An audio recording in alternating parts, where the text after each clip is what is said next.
What's up, guys? Today we're talking about vacant land. I'm going to show you a couple tricks that will save you a lot of time, a lot of energy, and it's so important. Let me pull this up real quick so I don't forget. Perfect. So, sorry guys, I was out last week. I had to take care of some family business, but we are back. So if you are new to here, make sure you go over to freewholesaling.com.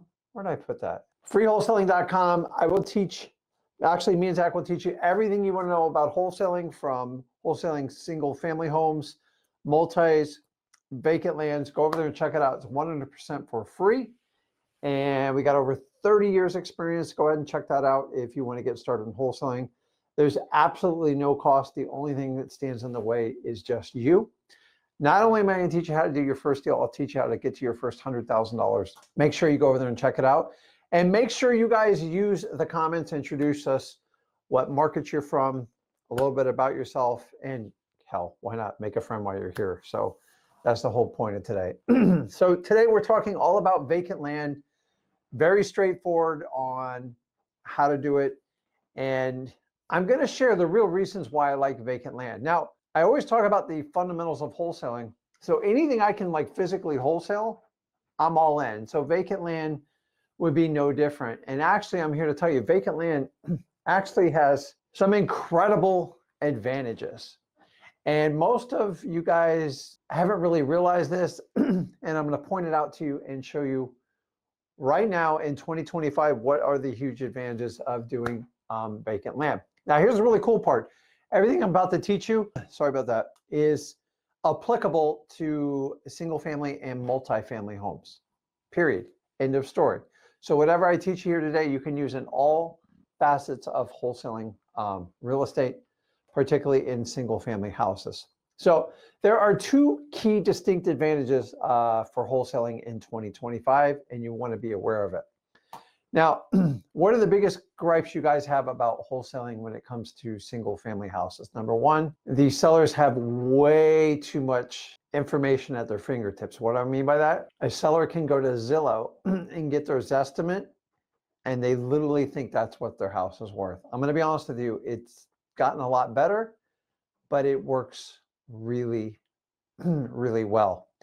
And when I started out wholesaling, homeowners really didn't have this information, and I admit it.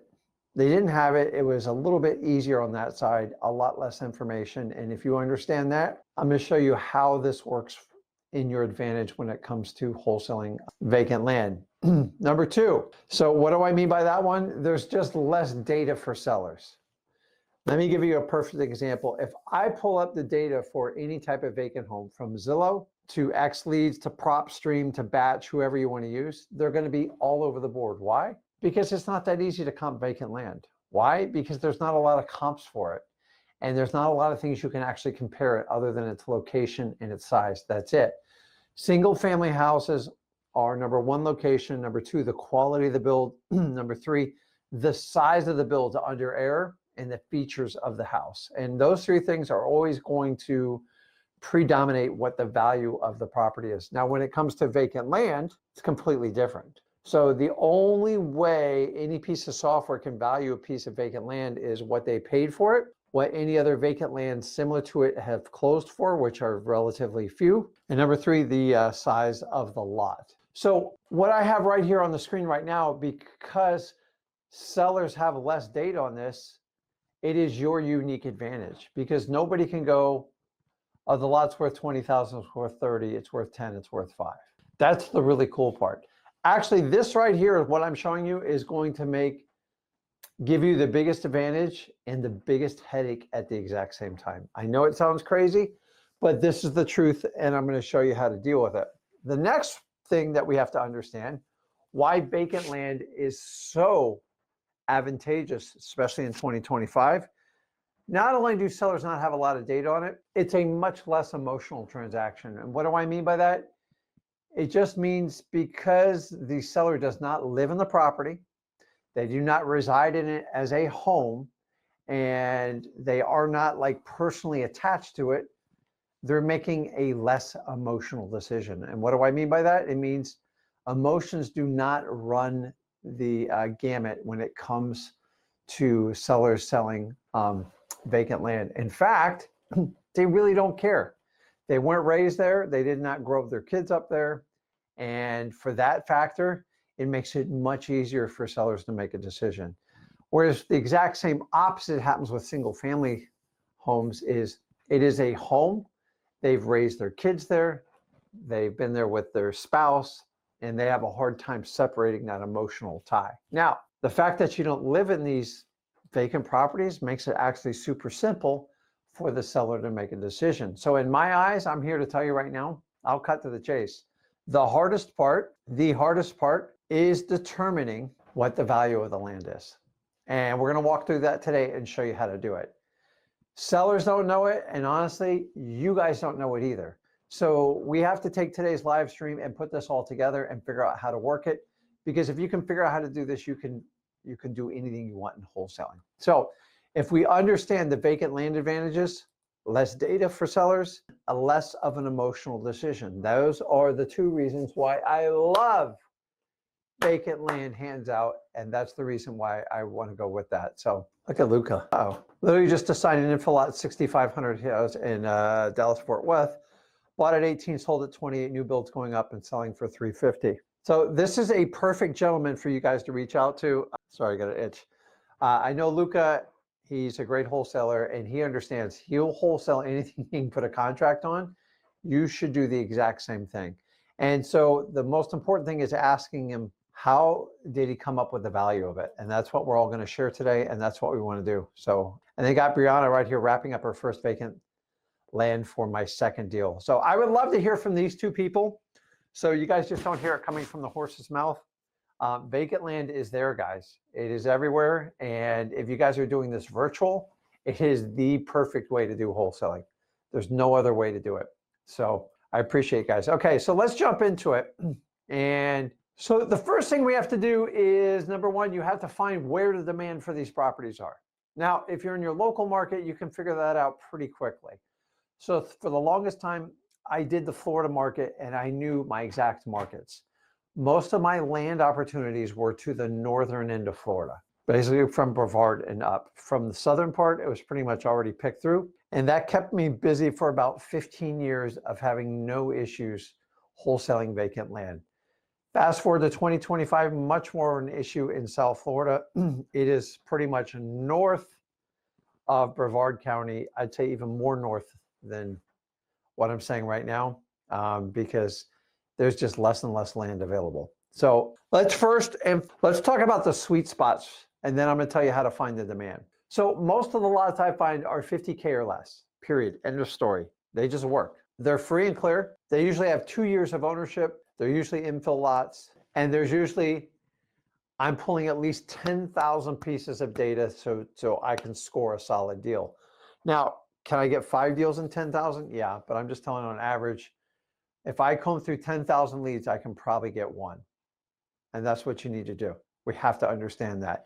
So let's find, if we understand that's the sweet spot, 50K, free and clear, 2 years ownership, infill lots, and I need 10K pieces of data, that is your blueprint to get a vacant lot. So if we understand that, now we have to find where demand is.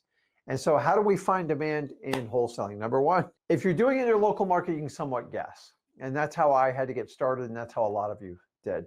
But if you're doing this virtually, there's better tools for you to get going. I'm going to put some up here to make it super simple for you. Find demand. Now, I have no affiliations with any of these websites. They are just what I call user-friendly vacant land search sites. And you can see what lots are going for. You can see what areas are in demand. Honestly, there's about 30 of them. I just did like the top 4, and you can put them in there. LoopNet's more of a commercial one, but I still do find residential under LoopNet. That's been around a long time. Land Search, Land Watch, Land Leader, blah, blah, blah, blah, blah. So I like to go and see where people are looking to move. The other thing is you can do a common sense filter and find out where people are migrating to. Where do people want to go in 2025 in the United States? They want to go somewhere where the weather's good. It's usually not freezing. That's a given. That's why Florida's been so popular, but it's hot as hell here. Number two, they look for a tax favorable state. Ideally, no state income tax, although that's not the big precursor. They want to go somewhere that the city's being taken care of, that's not like a sanctuary city. And so they want tax friendly. Number three, they want a political friendly state, meaning they want to know that their citizens are taken care of and people aren't abusing the laws. And what was our final piece? We did weather, we did taxes, we did political environment, and then it's just an affordability issue with it. Like obviously, state of New York's not going to be ideal, depending if you want land or if you don't want land. Some people like land so they can raise animals and everything else. Some people just like to have the privacy, and that's a big part of it. But you put all those factors in together, and then you got to decide where people are moving to. Now, here's the really cool part. You can use AI, Chat GPT, any of that stuff, and you can find out trends, which are the top states moving to. So for the last year, it's been Florida and Texas, and now it's a little bit less of Florida. Obviously, Texas is still big. And then you're going to have states like Tennessee, the Carolinas, Georgia, pretty much the entire southeast part of the United States. Don't ask me why. That's just the way it is. Now, if we understand that, then we can easily go out and find demand. How do I define demand? I find demand where people are buying vacant lots for cash. End of story. That is the piece of data that tells me that there is activity there. So unless you do it personally or you know it, you got to go out and find that information. It is completely up to you to get that information. Once you get that information, let me put this out here.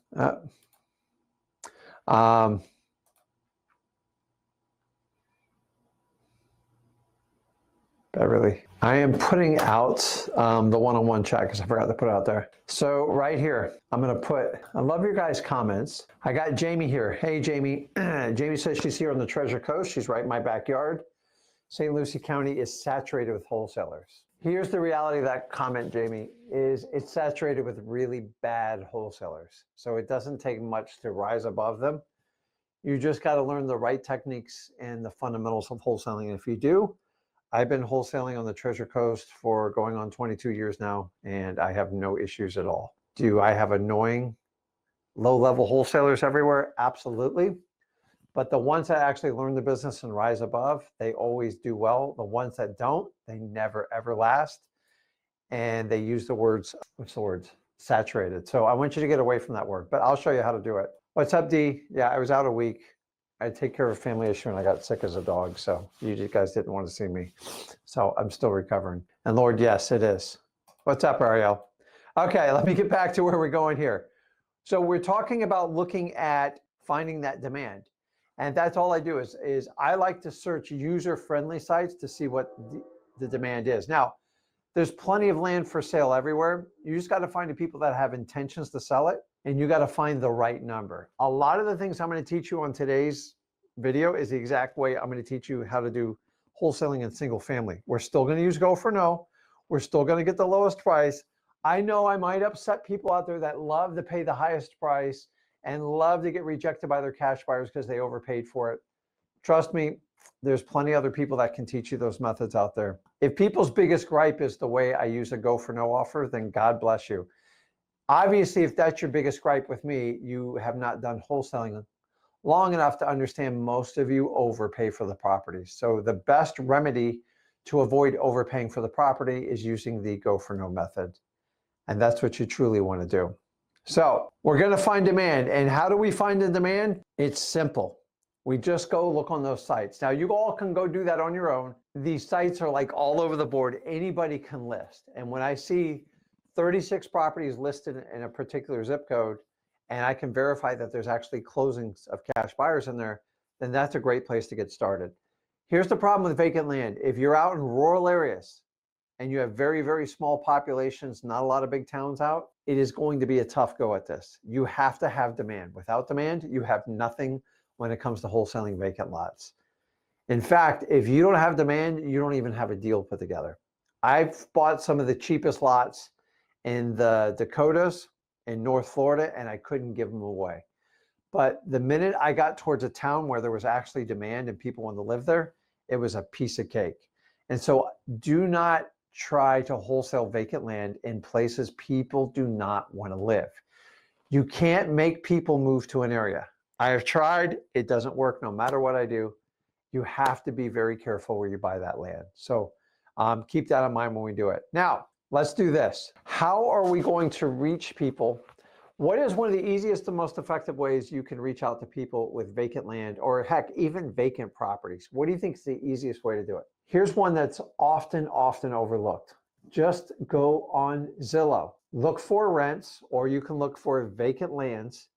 People looking to lease the land or even rent the land are great people to reach out to see if they want to sell the land. How do I do that? Well, Rick, it says they're renting the lot. Same thing. It is actually one of the best ways. And I'm here to tell you, one of the first ways I ever got these, and I still to this day, is I do for rents. So I'll go in Zillow, I'll go on Craigslist, I'll do anything with for rents, particularly vacant land lots, which are rare because they usually lease out the land. Why?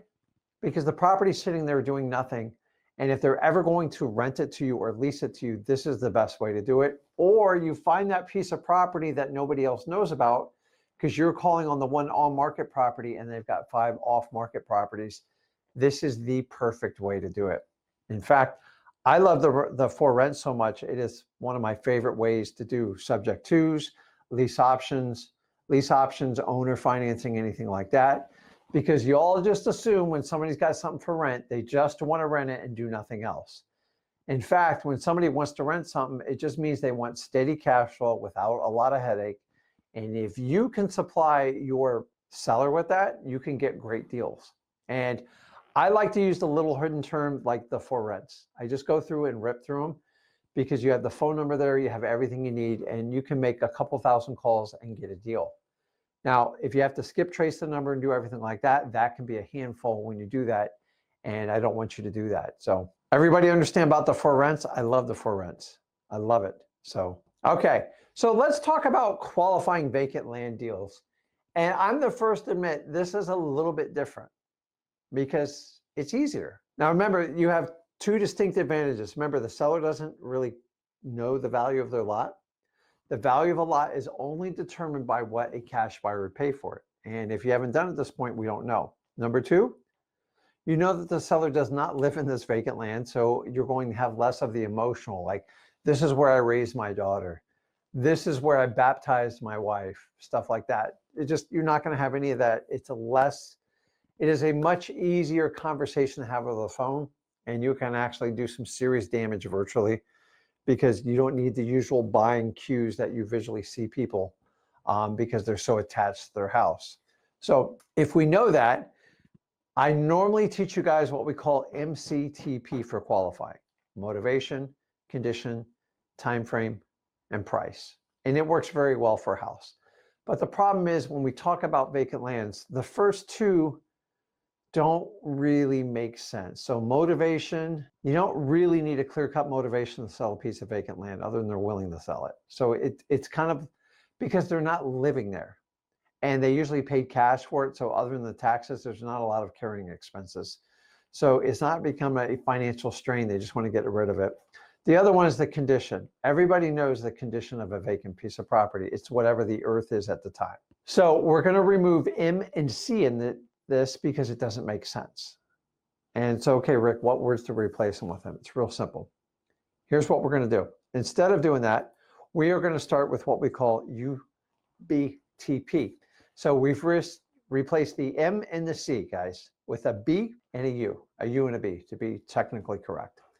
And here's simply how it goes. You don't have to change a lot. And honestly, remember, this is a less emotional attachment for sellers, so you can get through the qualification much quicker. In fact, all I have to do is be willing to sell it at a given price, and that's all you really need for vacant land. And like when it really comes to it, but let's walk through the entire qualifying process. First one, U. What does U stand for? Somebody let me know in the comments, see if someone's paying attention here. What does U stand for in UBTP when qualifying vacant lots? And the bells go, and the bells are ringing, and now we are waiting for an answer. If I could play music, I would play it at this time, but I don't think I have any here, do I? I do. Let's see. Let's get that off. I don't even know how I got that on there. Okay. So on the U, real simple. Let me put it up here. Utilities. Do you currently have utilities for your vacant piece of land? Now, I really don't care if they do or not. Like I just tell you, the reason I ask this question, number one, they know the answer. They 100% know the answer. And number two, if they already know the answer to it, it helps you with small talk in your ability to connect and build rapport with people. Does everybody understand that? That's why I ask it. Utilities is when they run the wires underneath the ground and they run any type of gas. So gas lines, water lines, electrical lines. And honestly, most utilities on an infill lot are already completed. The reason you ask this, it makes it a lot more valuable. And number two, you're asking a question you predominantly already know the answer to, and it puts your sellers a little bit at ease when you ask them a question they already know the answer to you. It actually makes it much more fluent of a conversation. And the more fluent of a conversation you have, the better it is for everybody involved in wholesaling. So, hey, Mr. Seller, can you tell me, are the utilities set up in place on your piece of land? Yes, they ran it. It just got natural gas line, plus it's got the electrical, blah, blah, blah, blah, blah. Okay, so once we do that one, what's the B stand for? The B's easy. It means building. And it's got a question mark after it. And after that, it said, Mr. Seller, what were your intentions on building on this lot? Are you building a single family home or, and then let them go into the drama of what they were doing. Now, one or two things going to happen. Either they're going to tell you that they made a mistake and they bought it thinking they do this, but so-and-so changed. Or, hey, I bought it to build a second home. I bought it 30 some odd years ago. I never got around to it. It just didn't work. Now, a lot of them will tell you at this point, I paid $15,000 for it. I paid $10,000 for it. I love that number because it gives me a good starting point.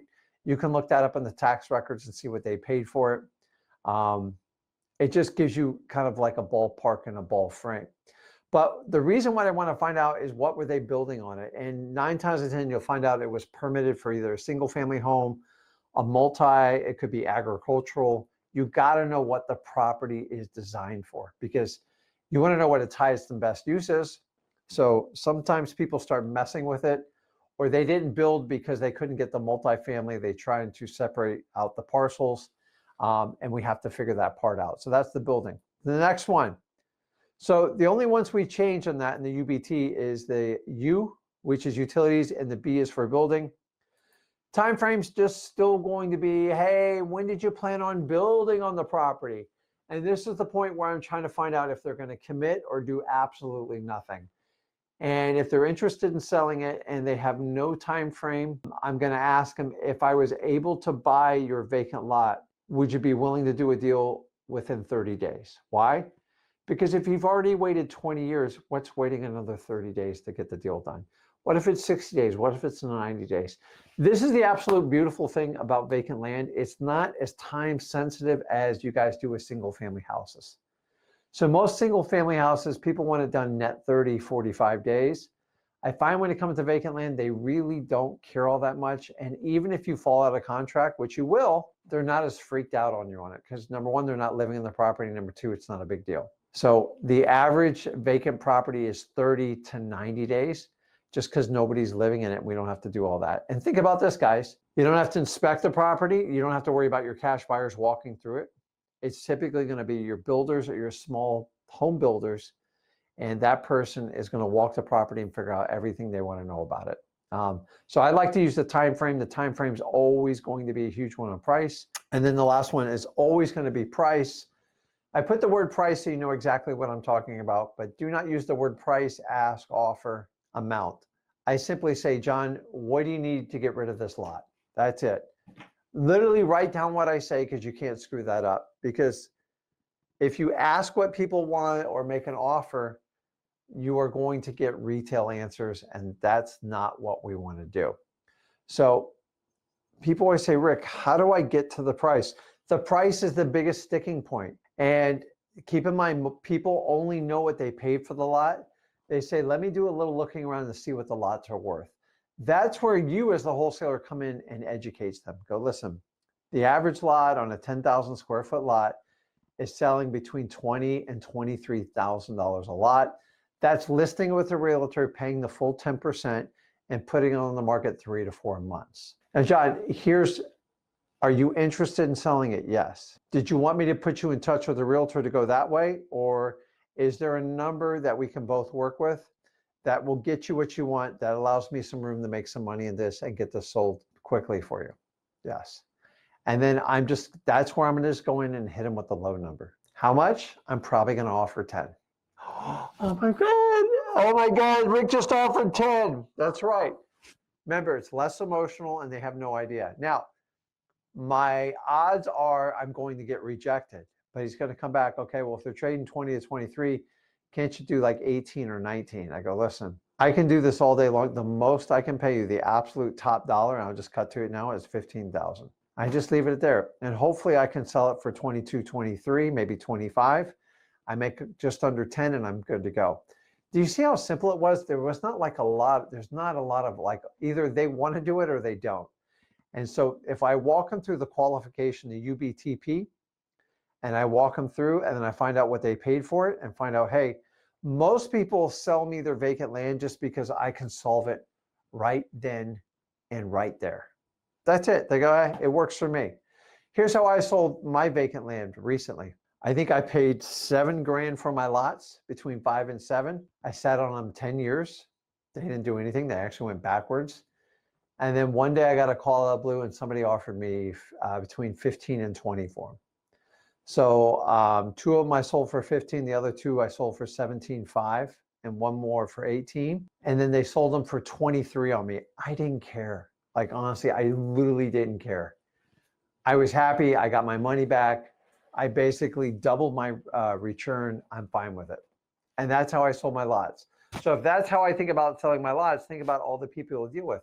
They don't go through like this crazy, like, oh, I got to kick my tenant out and do all this stuff. They just decide if they want the money or not. And they will see if you follow your word and they will work with you on it. I'm telling you, I do it all the time. It's my favorite way to do it. Now, let's talk about, actually, let me see here. Nope, that's not it. Let's see if we can share the screen here. Okay, so if you guys want to go to X Leads, you go, okay, Rick, how can I go in and pull a vacant land list? Real simple, go under property leads, pick an area that you want to do. Let's just say we were going to do, let's just say Dallas, because Luca inspires me. So as it goes, 310,000 properties.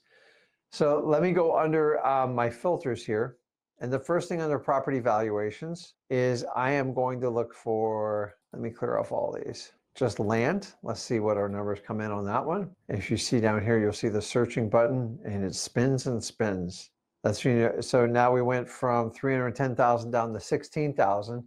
And then under valuations, I'm going to do a $45,000 max. So I said 50,000 or below, but let's see what that puts us at. 6,479. Let's take it down to 30,000. Oops. Let's see, it was on 6,000 before. That gets us just below 4,000.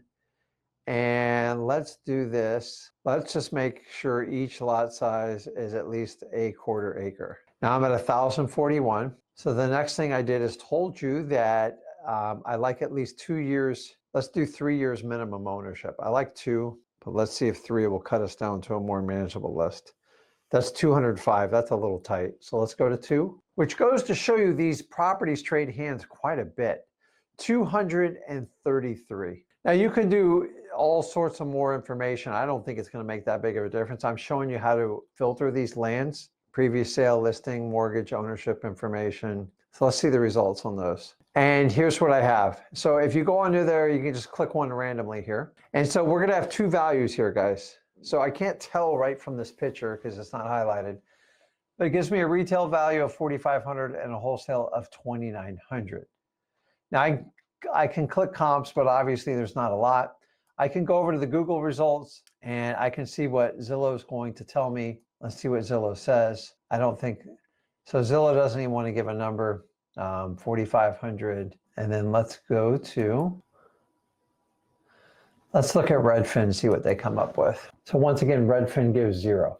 So Redfin, Zillow, and X Leads, which just gives you a base price.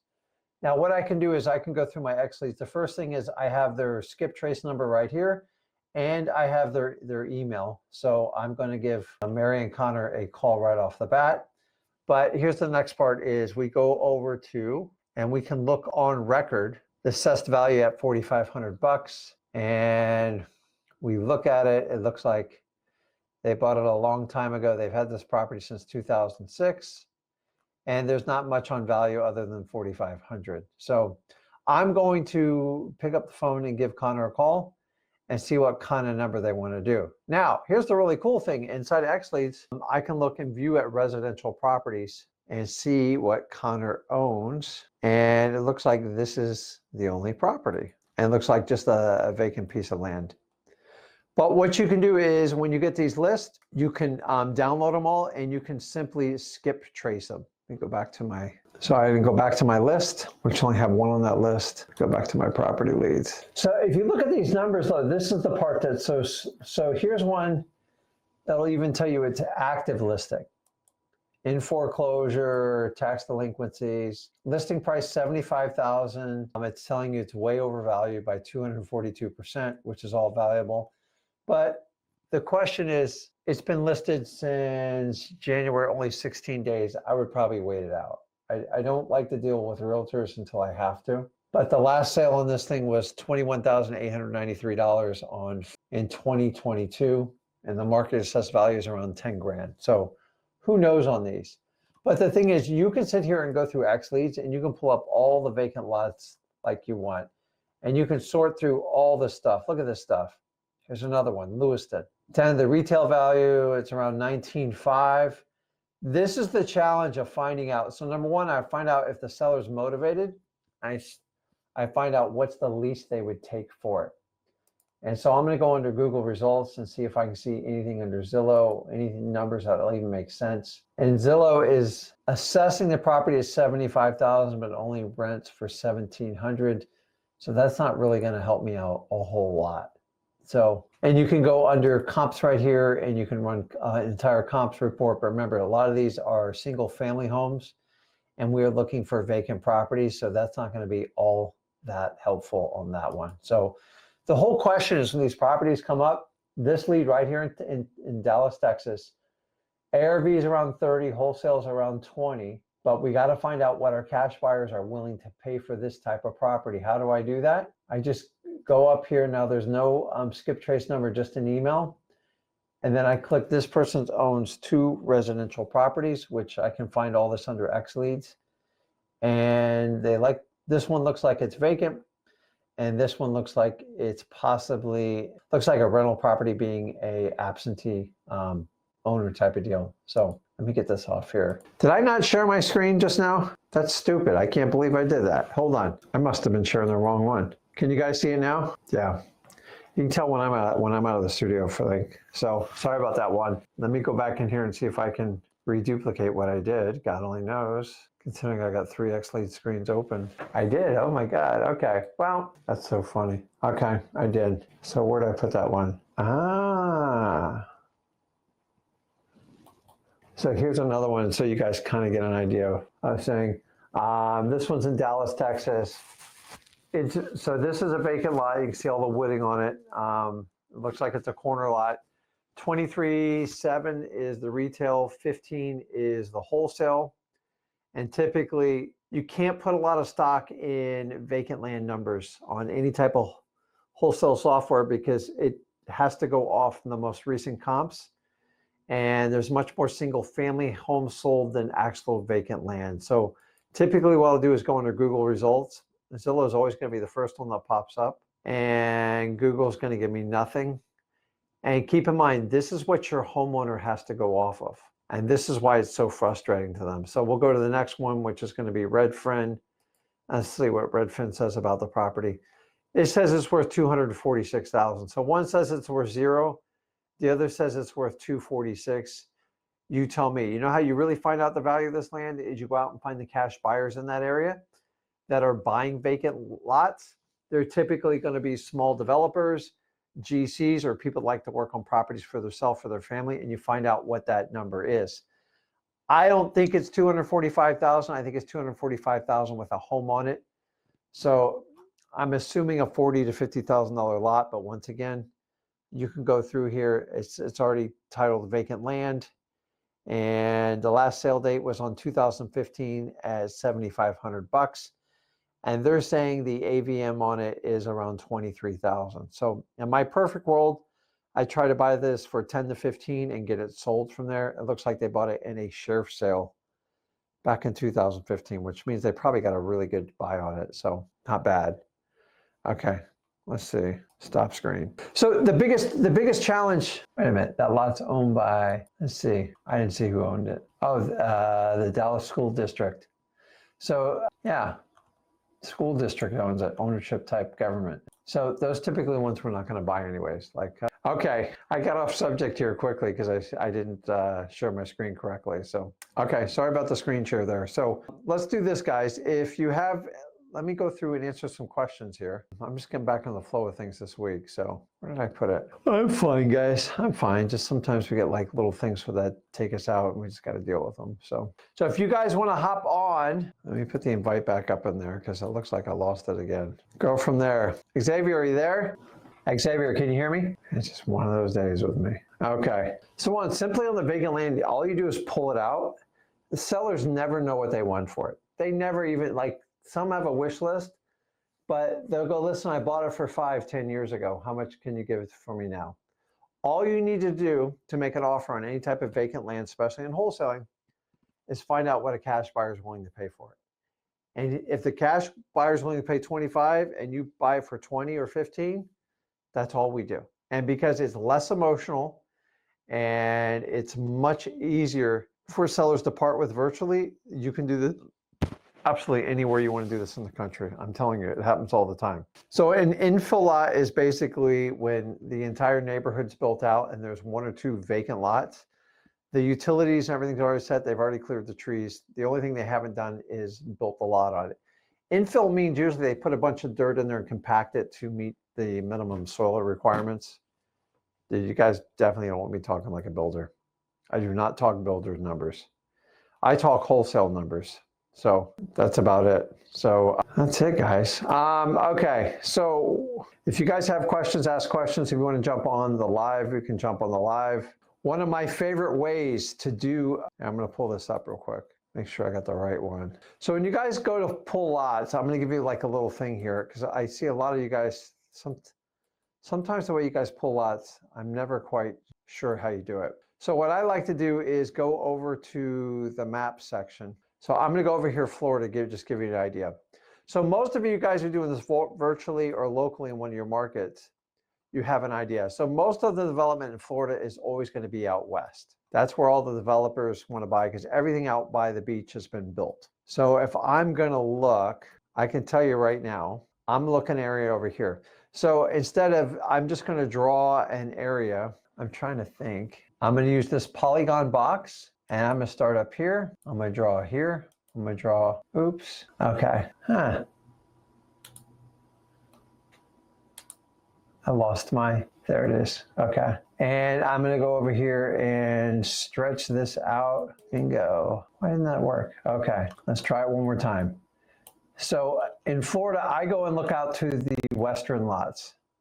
Oh, there it is. So I know this area right here, and what I'm going to do is, let's just do Port St. Lucie. I'll show you how I find lots in my own area. Now, obviously the 83,000 because it's so big. And so what I do is, so you know the entire western part from here to there, this is where all the future lots are being built. Everything from this side over has been built. So I can simply take my polygon and go like this. Now I don't want Indian Town because I already know what's over there. And then I'm going to go over all my filters and I'm going to change them up. Excuse me. So all I'm going to do is go over here on X-Leads just like this. I'm going to click in their land and let's see how many numbers are come up. Of course, we come up with 0 because I picked an area that is just dead. So let's try this. And so when I run that, I wind up getting 7,000 leads. And then I can walk through it. But I know out west in Port St. Lucie, I can find plenty of deals. Like right here, this is a typical deal I would deal with. So you guys see, oh my God, I know this street. All these houses are developed around it. You can kind of call this an infill lot. Usually they're cleared out and it's ready to go. and it sold for $119,000. Now that's a good comp because I know what it is sold for. Now that was over a year ago. Prices are about the same. And look at this, it gave you the retail value of 119 and the wholesale of 77.3. The only problem with that is there's just not a lot of comps to support it because it's a corner lot and it's all set. So this property's already been built out and everything. And that's it. If we go through, a guy looks like he bought the lot. He mortgaged $71,500, which means he probably paid about $40,000 in cash. And they said the market value was assessed at $87,000. So he probably paid a little bit more because it's a corner lot. But like you can quickly find out what the values of these lots are. I'm trying to see if there's any other history on this property. It looks like this person probably owns another home. We'll take a look. 2 absentee owners. So now we have a vacant landowner, and I just give this guy a call. He owns this property. It could be his personal house, but it says absentee owner. That's in Okeechobee, Florida. Good Lord. That one looks like it's vacant too. And then we got the one in Port St. Lucie, which I just pulled you up. And this is it. You just call. Like the name of this game is always calling.